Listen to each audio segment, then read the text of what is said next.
సూర్య ఈ లోకంలో లేకపోవచ్చు, కానీ నా మనసులో బతికే ఉన్నాడు. నాకు సంబంధించినంత వరకు ఐఏఎస్ అనేది 3 అక్షరాల మాట కాదు. సూర్య కళ నా జీవితం. ఈ జన్మకి సూర్యతో కలిసి బతికే అదృష్టం లేకపోయినా అతని కళ నిజం చేయాలన్న లక్ష్యంతోనే బతుకుతున్నాను. దానికి ఎవరడ్డొచ్చినా నేను తట్టుకోలేను. దయచేసి నన్ను డిస్టర్బ్ చేయకండి.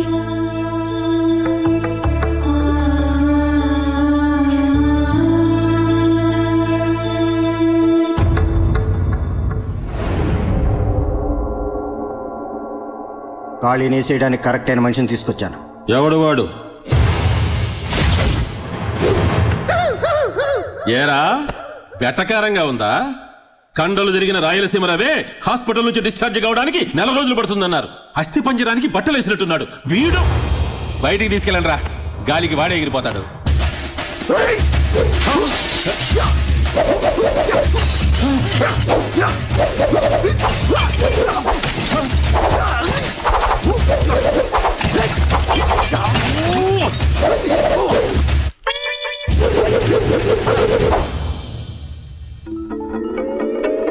అయ్యో ఏమిట్రా, ఇంతలోకి ఇల్లు అసెంబ్లీ లాగా చేసేశాడు.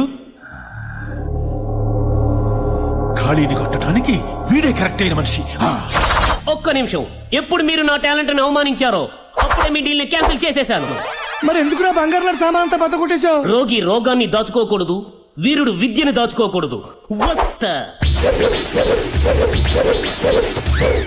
వీడెవడండి బాబు, సునామీలా వచ్చి అలకల్లోనం చేసిపోయాడు. నేను అప్పుడే చెప్పాను మైక్ సెట్ కి 5,000 ఇచ్చేద్దామండి అని. విన్నారా? ఎమ్మెల్యే పరువు అది ఇది అన్నారు. లోడు సిమెంట్ దగ్గర నుంచి లోకల్ రౌడీలు, ఆ రాయలసీమ రవి, ఇప్పుడు వచ్చాడే ఈ బ్రూస్లీ గడు. ఆడు పగలగొట్టిన సామాన్లతో కలిపి దాదాపు 3 లక్షల రూపాయల దాకా బొక్క. నా మాటిని ఆ ఖాళీగాడితో గొడవ పట్టం మానేయండి సార్, లేకపోతే అనవసరంగా 5,000 ఒట్లు పోతాయి.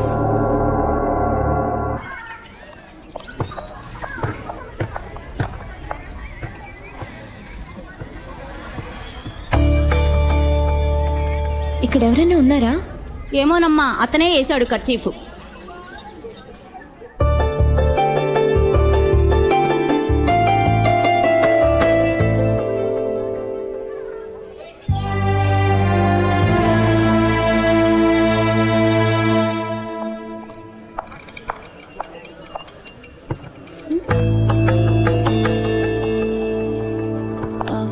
ఏమైంది సార్, ఎవరూ లేరు? బస్ రిపేరా? అదేం లేదమ్మా, నువ్వు తొందరగా వెళ్దాం.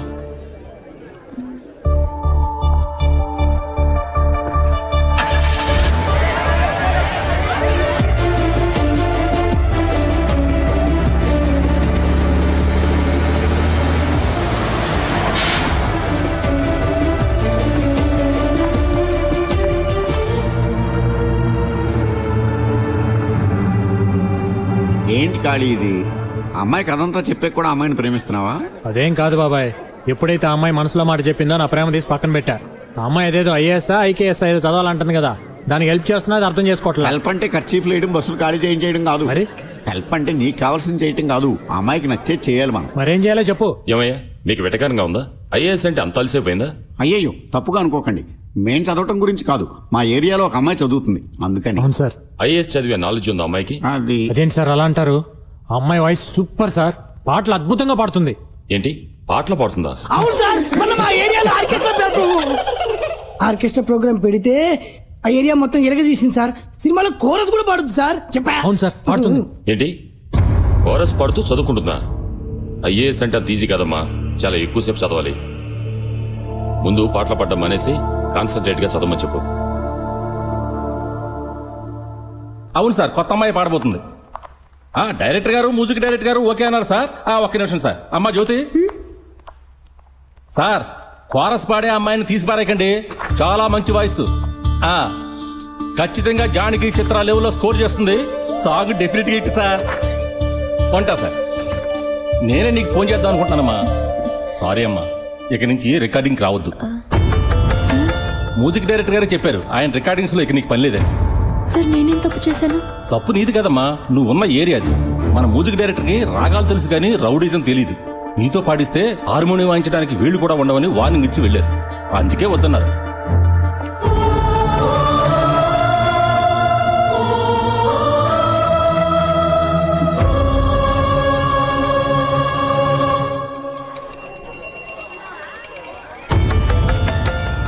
ఇదిగో అక్క నీకు ఏ లోటు రాకుండా ఖాళీ అయిన కిరాణా సామాన్లు పంపించాడు. ఇంకేమైనా కావాలంటే లిస్ట్ రాసిస్తే పంపిస్తాడు.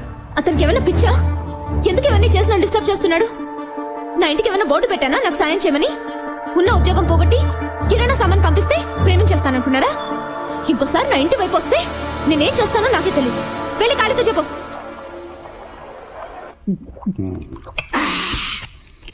జరిగింది మామూలు మౌనం కాదు. నా రక్తం ఉడికిపోతుంది, నా నరాలు తెగిపోతుంది. అసలు ఆ అమ్మాయి దగ్గర ఏం స్పెషాలిటీ ఉందని లొంగిపోవాలి? అదే నాకు అర్థం కాలేదు. నేను ఖాళీ వెంట పడుతుంటే ఖాళీ దాని వెంట పడుతున్నాడు. నా ప్రేమను ఎందుకు అర్థం చేసుకోవడం లేదు? దిగులు పడకు, నీ ప్రేమ సక్సెస్ కావాలి. నువ్వు పోసిన ఈ మందు మీద ఒట్టు. అంత తొట్టు పెట్టిపోయింది బాబాయ్. మందు మాత్రం నీకే హెల్ప్ కావాలన్నా చేస్తాం. రా. హెల్ప్ చేయడం ఓకే, కానీ వర్కౌట్ అవుతుందా? వర్కౌట్ అయ్యే ఐడియా నేను ఇస్తా, కానీ నేను చెప్పినట్టు నువ్వు చేస్తావా? నా ఖాళీ కోసం నేనేమైనా చేస్తాను. ముందు ఆ డ్రెస్ ఇప్పి. ఎందుకు కొట్టావు? నేను ఇంకా పూర్తిగా చెప్పలేదు. కొన్ని చెప్పేప్పుడు మధ్యలో ఆపకూడదురా బాబు. చూడమ్మా, నువ్వు ఎప్పుడు చూసినా వైజయంతి ఐపీఎస్ లాగా కాకి డ్రెస్ వేసుకుని లాఠీ ఊపుకుంటూ వస్తావు, లేకపోతే మగాళ్ళలాగా డ్రెస్ వేసుకుని వస్తావు. మగాళ్ళలాగా ఉంటే ఏ మగాడు ప్రేమిస్తాడు చెప్పు మరి? అయితే ఏం చేయమంటారు? నువ్వు అప్పుడప్పుడు ఆడదానిలో కనిపించాలి. అంటే ఇలా ఫుల్ పాయింట్ షర్ట్ వేసుకోవడం మానేసి చిన్నపిల్లల డ్రెస్సులు అమ్మి షాప్కి వెళ్ళి అక్కడ షేమ్ పంపించేమని డ్రెస్సులు దొరుకుతాయి. అలాంటి డ్రెస్ ఒకటి వేసుకొని ఖాళీ ముందు నిలబడ్డావు అనుకో, మైకేం కర్మ టోటల్ సౌండ్ సర్వీసే నీకు ఇచ్చేస్తాను.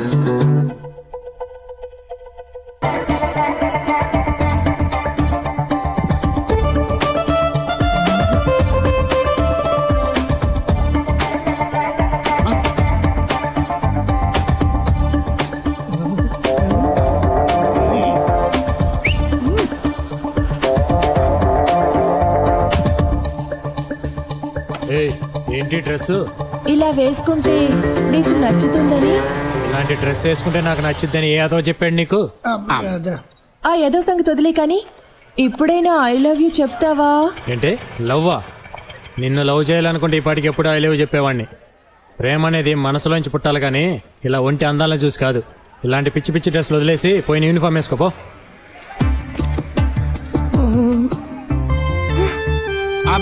ఇందులో మా తప్పేం లేదమ్మా. అతను అక్కడే చూసేలా డ్రెస్ వేసుకురమ్మంటే నువ్వు ఊరందరూ చూసేలాగా వేసుకొచ్చావు. ఇప్పుడు నాకే అదేలా.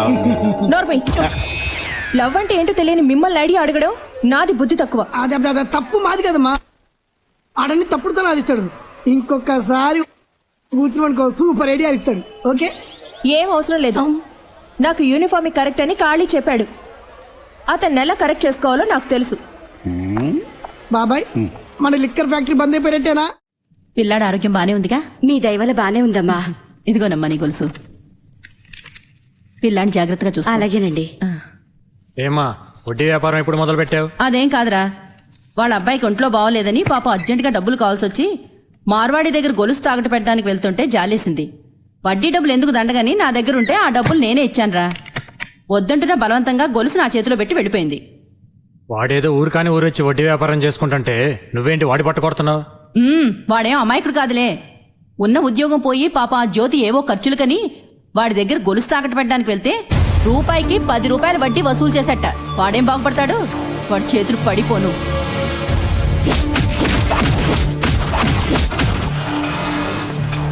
ఇదిగో అమ్మా మీరు తాకట్టు పెట్టిన నగలు సరిగా ఉన్నాయో చూసుకోండి. ఎందుకు అప్పుడే తిరిగిస్తున్నారు? మీ దగ్గర తీసుకున్న డబ్బులు రెంట్కి మిగతా వాటికి ఖర్చు అయిపోయాయి. ఇప్పుడు నా దగ్గర డబ్బులు లేవు. అమ్మా తల్లి, నేను డబ్బు అడగట్లేదు. ముందు మీ నగలు మీరు తీసుకోండి, లేదా ఈ ఏరియాలో నేను బిజినెస్ చేయలేను. చూడ్డానికి మంచి అమ్మాయిలా ఉన్నావు అని చెప్పి నగలు పెట్టుకుని డబ్బిచ్చాను. నీకు ఆ ఖాళీకి సంబంధం ఉందని తెలిస్తే అసలు ఈ నగలు తీసుకునేవాడినే కాదు. మొగుడు పిల్లలు రోడ్డున పడి గొడవ పడ్డా చూసే వాళ్ళకి తప్పుగా అనిపించదు. మరి మీ ఇద్దరి మధ్య ఏ సంబంధం ఉందో ఎవరికి తెలుసు? మధ్యలో నా తలకాయ ఎందుకమ్మా పగలు కొడతారు?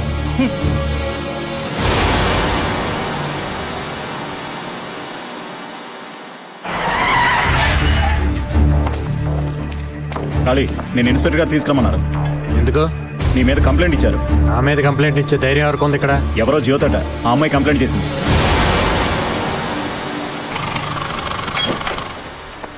మేడం, ఇక్కడ జ్యోతి అంటే ఎవరండి?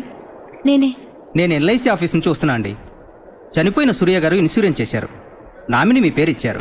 ఆయన ఇంటికి వెళ్తే మీరు అడ్రస్లో ఉన్నారని వాళ్ళ అమ్మ నాన్న చెప్పారు. ఇక్కడ సంతకం పెట్టండి.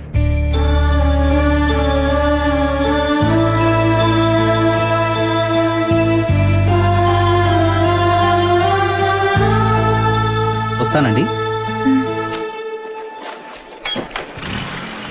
ఏమ్మా జ్యోతి, ఏంటమ్మా ఇది? నువ్వు చాలా మంచి పిల్లవనుకున్నాను, ఇలా చేస్తావనుకోలేదు. మీ అబ్బాయి మీద కంప్లైంట్ ఇచ్చానని మీకు బాధగా ఉండొచ్చు, కానీ నా గురించి ఆలోచించండి. ఏంటమ్మా ఆలోచించేది? వాడు పైకి రౌడీతనంగానే కనిపిస్తాడు, కానీ నలుగురికి మంచి చేసే మనసేనమ్మా. ఎవరి కొడుకు వాళ్ళకి గొప్పగానే ఉంటాడు. అతను చేసే వెదో పనులు మీకు ముద్దుగా ఉంటాయి. ఏదైనా కొంతవరకే సహించగలం. అంత చేయకూడని పనేం చేశాడు? ఆ రోజు నన్ను నేను కాపాడుకోవడం కోసం ఖాళీ మనిషినని చెప్పిన ఒక్క మాట పట్టుకుని ఈ రోజు ఊరంతా నేను తన మనిషినని చెప్తున్నాడు. నా ఉద్యోగం పోగొట్టాడు. మార్వాడి దగ్గరికి వెళ్ళి నాన్న అల్లరి చేశాడు. ఇవన్నీ చేయమని నేను అడిగానా? పరువుగా బతుకుతున్న నన్ను బజార్కి ఇడ్చాడు. ఇది చూసారా, నా సూర్య ఇన్సూరెన్స్ డబ్బు. నేను ప్రేమించిన వాడు నాతో ఉండకపోవచ్చు, కానీ తన ప్రేమ నాతోనే ఉందనడానికి ఇదే నిదర్శనం. ఈ డబ్బుతో నేను ఐఏఎస్ చదువుకోగలను. నాకెవరి సహాయం అక్కర్లేదు. ఒక ఆడదాని మనసును అర్థం చేసుకోకుండా బాధ పెట్టే ఖాళీ లాంటి కొడుకుని కన్నా ఒకటే, కనకపోయినా ఒకటే. ఇక మాట్లాడుకో. వాడి గురించి నీకేం తెలుసు? నువ్వు అనుకున్నట్టు ఆడదాని మనసు అర్థం చేసుకోలేనంత చెడ్డవాడు కాదు నా కొడుకు. ఇప్పటి వరకు నన్ను అందరూ ఖాళీ కన్నతల్లినని అనుకుంటున్నారు, కానీ నేను వాడి కన్నతల్లిని కాదు. జీవితంలో ఏ విధమైన ఆధారం లేక, అనాథగా బతకడం ఇష్టం లేక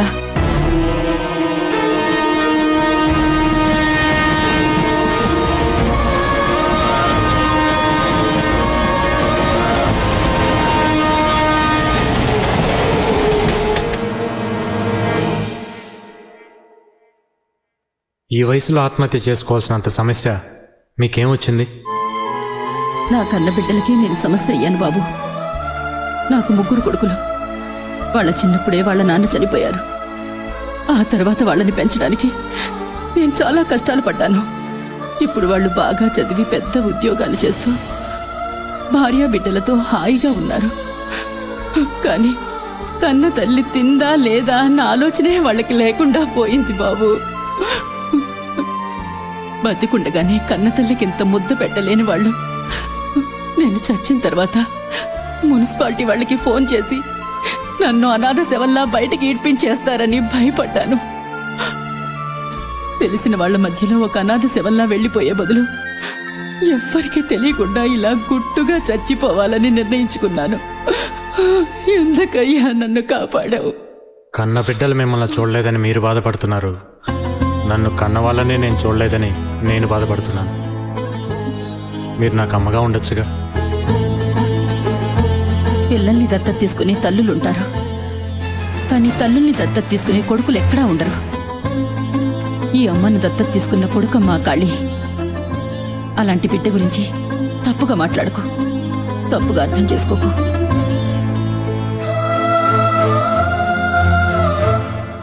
ఏమా, మీ ఇష్టం వచ్చినప్పుడు కంప్లైంట్ ఇవ్వడం, మీ ఇష్టం వచ్చినప్పుడు వాపస్ తీసుకోవడం మాకేం పర్లేదు అనుకున్నావా? ఏ లేదంటే వెళ్ళి బిల్లాడని పట్టుకొస్తావా ఏంటి? ఏయ్, నువ్వు ఊరుకోవాయా బాబు. వచ్చినప్పటి నుంచి నీ గోల్ భరించలేకపోతున్నావు. ఉండమ్మా, ఇన్స్పెక్టర్ గారితో మాట్లాడొస్తాను. ఏ గోపాల్, అతను వదిలే రామ్మా, సంతకం పెట్టు.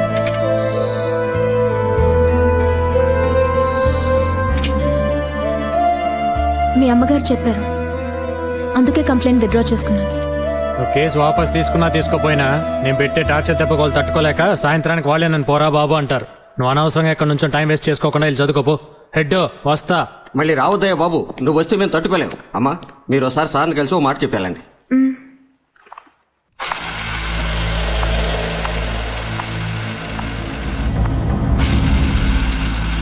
భూమి గుండ్రంగా బంతిలా ఉంటుందని చదివాను, కానీ ఇంత చిన్న బంతని నేను అనుకోలేదు. పోలీస్ స్టేషన్లో విడిపోయాం, మళ్ళీ పోలీస్ స్టేషన్లోనే కలుస్తున్నాం.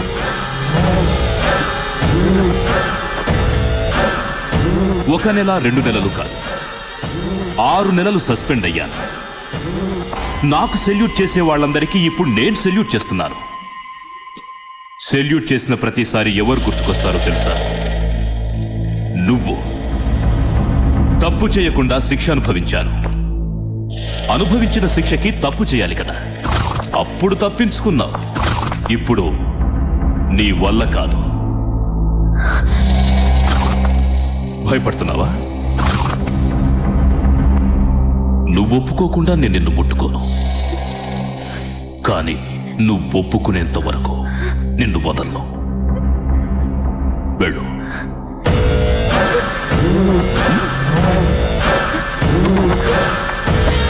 హెడ్ సార్ ఆమె సీతాదేవి. ఆవిడ మీద కన్నేసి ఉంచు. ఆమె సీత అయితే తమ రాముడా సార్? నేను రావణుణ్ణి.